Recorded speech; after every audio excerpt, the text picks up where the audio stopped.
Well, the Houthis carried out about 100 ship attacks. They sank 2 of them and killed several crew members. Okay, and the attacks have stopped for now. NPR's Greg Myrie, thanks so much. Sure thing, Steve. It's Morning Edition from NPR News. I'm Steve Inskeep. And I'm Michelle Martin. And I'm David First. The Marketplace Morning Report is coming up next here on WNYC.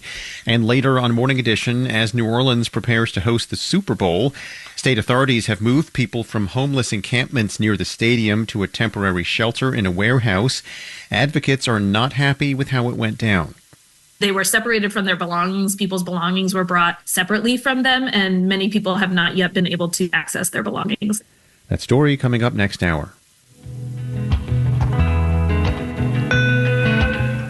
Alternate side parking is suspended for Lunar New Year. You still have to pay the parking meters. The Grover-Cleveland service area on the New Jersey Turnpike is closed because of a water main break. 41 right now, going up to 47 today.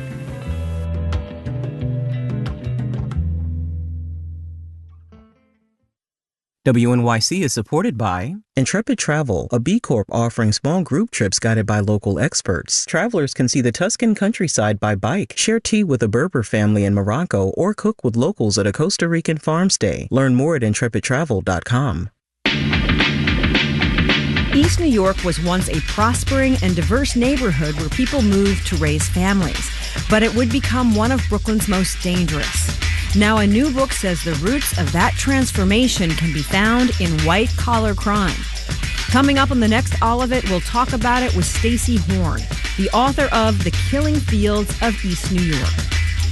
I'm Allison Stewart. Join us for All of It, weekdays at noon on WNYC.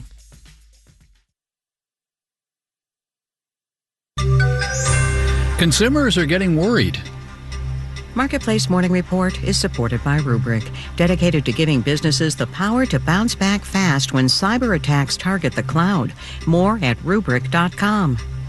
And by VantageScore, a leading credit score now mandated for use in the conventional conforming space. Loans purchased by Fannie Mae and Freddie Mac. Go to VantageScore.com for more information on the change. I'm David Brancaccio in Los Angeles. Consumers got more downbeat on the economy here in the dawn of 2025. There'd been pretty steady improvement in consumer sentiment through last summer and early fall as inflation moderated and mortgage rates fell briefly. But now consumers are anticipating worse to come. Marketplace's Mitchell Hartman reports. The Conference Board's Consumer Confidence Index fell sharply in January for a second month in a row. Senior economist Stephanie Guichard says consumers have become more worried about future unemployment. They also expect inflation to pick up in the coming year after seeing some key prices rise recently. What matters for them is how much they pay for their gas, for their eggs, their cars. Another thing that's affecting consumer sentiment, a change of power in Washington. There is this sort of switcheroo happening. Chris Jackson at polling firm Ipsos says when political control shifts, consumers respond. Democratic positive attitudes about the economy really collapsed the day after the election. Republican positive attitudes are going up, but they're not all the way to the point where Democrats were before the election. Jackson expects Republican sentiment to keep improving now that President Trump is in office, pushing overall consumer sentiment higher in coming months. I'm Mitchell Hartman for Marketplace. The Trump administration is offering a kind of buyout package to federal workers. The administration sent out a memo saying government employees can choose to resign and get paid through September or face the chance of layoffs later. Meanwhile, the president removed 2 members of the Equal Employment Opportunity Commission as well as 1 member in the General Counsel of the National Labor Relations Board. Those agencies can be hobbled without the requisite number of appointed leaders. Marketplace's Nova Safo has that.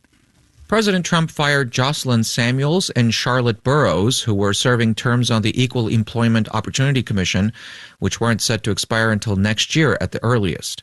Gwen Wilcox, the first black woman to serve on the National Labor Relations Board, was also fired. The moves leave both agencies without the quorums they need among their appointed leadership, which means the NLRB can't issue rulings on pending cases, and the EEOC can't take certain major actions, such as adopting new rules. All of those fired indicated they may legally challenge their firings, and it's an open legal question whether Trump can fire them. According to the 1935 law that created the NLRB, members of its board can only be fired for, quote, neglect of duty or malfeasance. There's less clarity for the EEOC, but no previous president has fired a commissioner before their term expired. This legal question could end up at the Supreme Court for a final resolution. I'm Nova Safo for Marketplace.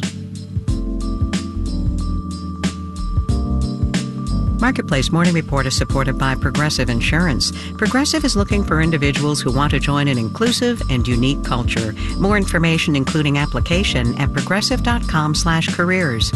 And by Schwab. Schwab offers investors choices like full-service wealth management, self-directed investing options, and trading on Thinkorswim. More at schwab.com. And by Glassdoor. Adam Grant has joined the Glassdoor community with expert advice on finding a job and making the most of work life. Learn more at glassdoor.com. The average American tax filer spends more than $200 on tax prep each year, TurboTax, H&R Block, TaxSlayer, like that.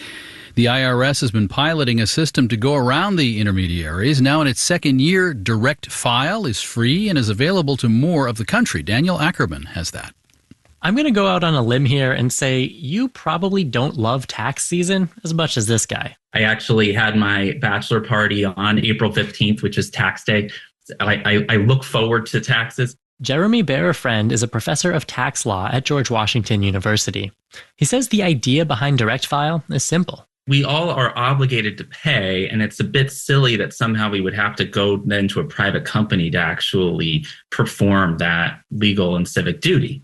And it's not like the IRS needs you to deliver all your W-2s and 1099s, says Joe Bankman, a law professor at Stanford. What's always been infuriating to me is that the government already has a lot of the information it asks you to provide. Bankman compares preparing tax returns to paying a credit card bill. Visa doesn't ask you to keep track of all your receipts each month and then write them down and add them up and fine you if you forget one. That's what the government's doing. Direct File is available through the IRS website to taxpayers in 25 states, including California, Texas, and New York. Amanda Renteria, CEO of Code for America, says the program is aimed at people with relatively simple returns. So if you have a lot of complex, couple of houses, etc., this is not going to be the right tool for you. Direct File is also not available for gig economy workers. But Renteria says for a good chunk of American wage earners, Direct File could make doing taxes simpler and cheaper. And on that front, she says the U.S. has fallen behind. In many countries, you actually get a bill, and then you can actually decide, here you go, I'll pay this. Or if you don't, then you actually have to fill out a larger form. The tax prep industry in the U.S. opposes Direct File.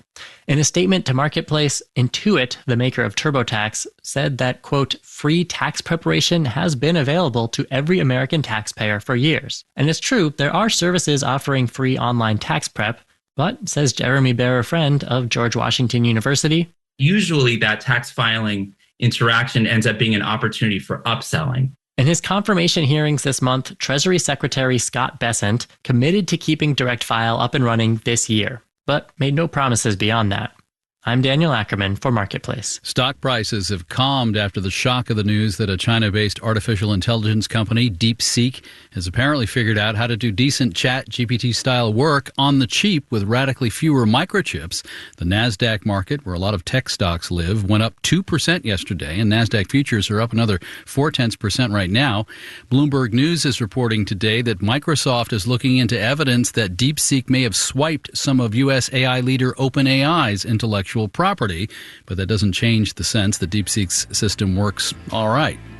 S&P futures are up 0.1%. Dow futures are down modestly, 22 points. In Los Angeles, I'm David Brancaccio. You're listening to the Marketplace Morning Report.